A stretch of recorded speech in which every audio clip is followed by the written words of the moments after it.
आने वाला है भारत पर भी बड़ा संकट। अगर ऐसा हो गया तो गजब हो जाएगा। अचानक प्रधानमंत्री मोदी की इस बड़ी बैठक में अफसरों ने किया आगाह। अगर ये नहीं किया तो श्रीलंका जैसे भारत भी हो जाएगा कंगाल। भारत के इस अकेले राज्य पर लंका से ज्यादा है कर्ज। दोस्तों, अचानक से भारत के लिए खतरे की घंटी बज चुकी है। काले बादल घिरने शुरू हो चुके हैं। श्रीलंका आर्थिक संकट से जूझ रहा है। बड़ा सवाल यह है कि क्या मुफ्तखोरी की राजनीति पर टिके भारतीय राज्यों का हश्र भी श्रीलंका जैसा होगा।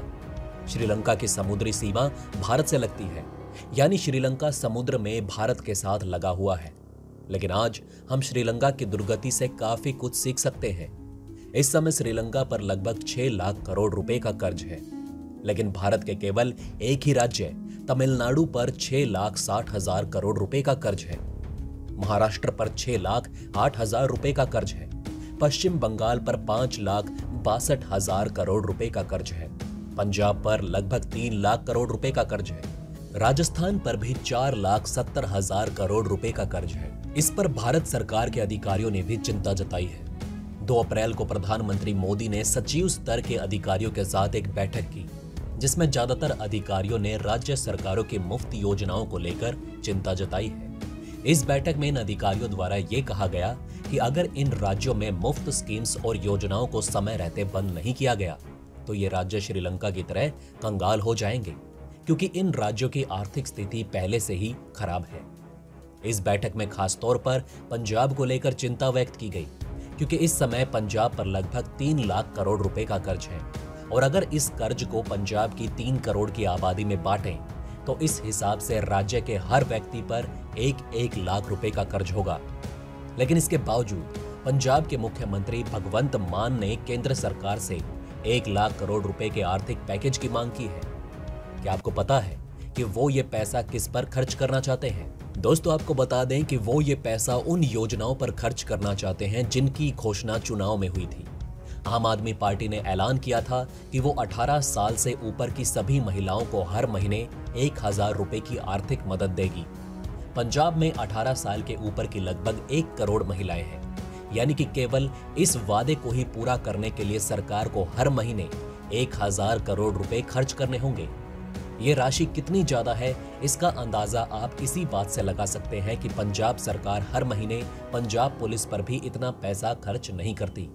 2021-22 में पंजाब पुलिस का सालाना बजट लगभग 5,700 करोड़ रुपए था। इस तरह आम आदमी पार्टी ने चुनाव में वादा किया था कि वो लोगों को 400 यूनिट तक के बिजली बिल पर 50% की छूट देगी। किसानों को 12 घंटे मुफ्त बिजली दी जाएगी। कारोबारियों और दूसरे बड़े उद्योगों को भी सस्ते दामों पर बिजली उपलब्ध कराई जाएगी। अगर पंजाब सरकार इस वादे को भी पूरा करती है तो इससे उस पर सालाना 5 से 8,000 करोड़ रुपए का अतिरिक्त बोझ बढ़ जाएगा। पंजाब सरकार केंद्र से कर्ज लेकर इन चुनावी वादों को पूरा करना चाहती है, जबकि सच ये है कि पंजाब पहले से ही हर 100 रुपए में से 20 रुपए अपना पुराना कर्ज चुकाने पर खर्च कर रहा है। पिछले साल पंजाब सरकार ने राज्य पर जो 1 लाख करोड़ रुपए खर्च किए, उनमें से 20,000 करोड़ रुपए में उसने सिर्फ ब्याज के रूप में चुकाए, जबकि 11,500 करोड़ रुपए पेंशन और रिटायरमेंट बेनिफिट्स पर, 27,500 करोड़ रुपए सरकारी कर्मचारियों की सैलरी देने पर और लगभग 44,000 करोड़ रुपए दूसरी चीजों पर सरकार ने खर्च किए। हालांकि पंजाब अकेला ऐसा राज्य नहीं जहां लोगों को मुफ्त बिजली, पानी और दूसरी सुविधाएं दी जा रही हो। हमें पता चला है कि इस बैठक में दिल्ली, तेलंगाना, आंध्र प्रदेश और पश्चिम बंगाल जैसे राज्यों का भी जिक्र किया गया। इस समय दिल्ली में 200 यूनिट तक बिजली मुफ्त है, पानी मुफ्त है, मोहल्ला क्लिनिक में इलाज मुफ्त है, सार्वजनिक जगहों पर इंटरनेट मुफ्त है, बुजुर्गों के लिए तीर्थ यात्रा मुफ्त है, पानी के सीवर के नए कनेक्शन मुफ्त है। इसके अलावा मुफ्त की और योजनाएं भी दिल्ली में चल रही है। ये स्थिति तब है जब साल 2020 तक दिल्ली पर 1,07,000 करोड़ रुपए का कर्ज था। आंध्र प्रदेश में भी मुफ्त सरकारी योजनाओं की सूची बहुत लंबी है। आंध्र प्रदेश में 27 लाख आदिवासी महिलाओं को सालाना 15,000 करोड़ रुपए की आर्थिक मदद मिलती है। बुजुर्गों को वृद्ध पेंशन के रूप में हर महीने 2,250 रुपए मिलते हैं। इसके अलावा हाल ही में वहां की सरकार ने राज्य के 1.5 करोड़ लोगों का मुफ्त में हेल्थ इंश्योरेंस करवाया है और कॉलेज में पढ़ने वाले 14 लाख छात्रों की फीस माफ की है। आंध्र प्रदेश की सरकार अपने लोगों को मुफ्त का ये लाभ तब दे रही है जब उस पर 4.5 लाख करोड़ रुपए का कर्ज है। इसी तरह तेलंगाना पर 3,30,000 करोड़ रुपए और पश्चिम बंगाल पर 5,62,000 करोड़ रुपए का कर्ज है। लेकिन इतना भारी भरकम कर्ज होने के बावजूद ये राज्य वही गलती कर रहे हैं जो श्रीलंका ने की, यानी ये मुफ्त की राजनीति से अपने राज्यों को आर्थिक रूप से नुकसान पहुंचा रहे हैं। साल 1991 में भारत को गंभीर संकट का सामना करना पड़ा और विदेशी मुद्रा के लिए अपना गोल्ड रिजर्व यानी कि भंडार में जमा सोना गिरवी रखना पड़ा। अगर भारत में मुफ्तखोरी की ये राजनीति बंद हुई और राज्यों के कमजोर नेतृत्व में सुधार नहीं हुआ तो भारत में भी ये स्थिति बन सकती है। मुफ्त की ये राजनीति कैसे और अमीर देशों को कंगाल कर सकती है, इसका सबसे बड़ा उदाहरण है वेनेजुएला। एक जमाने में वेनेजुएला की गिनती दुनिया के सबसे अमीर देशों में होती थी और कहा जाता था कि वेनेजुएला के पास जब तक तेल के बड़े बड़े भंडार हैं तब तक उसका बुरा समय आ ही नहीं सकता। प्राकृतिक रूप से वेनेजुएला आज भी इतना संपन्न देश है कि वहां दुनिया का सबसे बड़ा कच्चे तेल का भंडार मौजूद है। वेनेजुएला की 88% आबादी शहरों में रहती है, इसलिए उसे अर्बन कंट्री भी कहा जाता है। हालांकि आज इस अर्बन कंट्री की ये हालत है कि यहाँ की 83% आबादी गरीबी रेखा से नीचे है और यहाँ 1 करोड़ लोग दिन के एक समय का खाना भी खरीद कर खा नहीं सकते। वेनेजुएला की ये हालत इसलिए हुई क्योंकि वहां भी सरकार ने एक समय वोटों के लिए लोगों को मुफ्त योजनाओं का लाभ देना शुरू किया।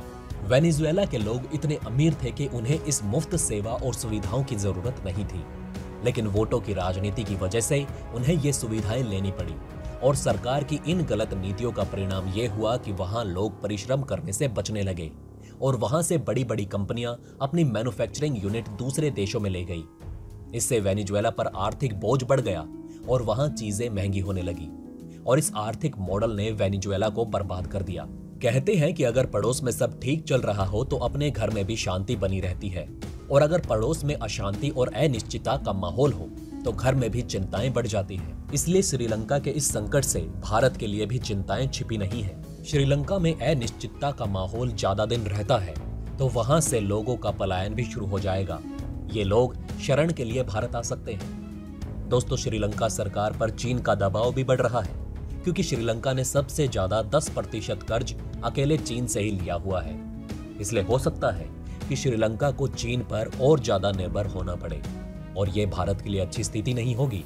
श्रीलंका की सरकार के खिलाफ वहां के नागरिकों में भी काफी असंतोष है, जिससे वहां हिंसक प्रदर्शन हो रहे हैं। अगर श्रीलंका में फिर से गृह युद्ध जैसी स्थिति बनती है तो इसका असर भारत पर भी पड़ेगा। दोस्तों, अब आप हमें कमेंट सेक्शन में बताइए कि क्या ये बातें आपको पहले से पता थी। अगर नहीं तो इनमें से कौन सी बात आपको सबसे ज्यादा इंटरेस्टिंग लगी। और हाँ, कमेंट बॉक्स में जय हिंद लिखना ना भूलिएगा। तो दोस्तों, हमारे इस वीडियो में हमने आपको बहुत सी बातें बताने की कोशिश की।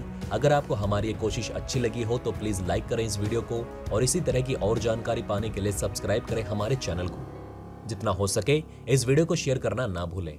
धन्यवाद दोस्तों, हम फिर मिलेंगे एक और इंटरेस्टिंग टॉपिक के साथ।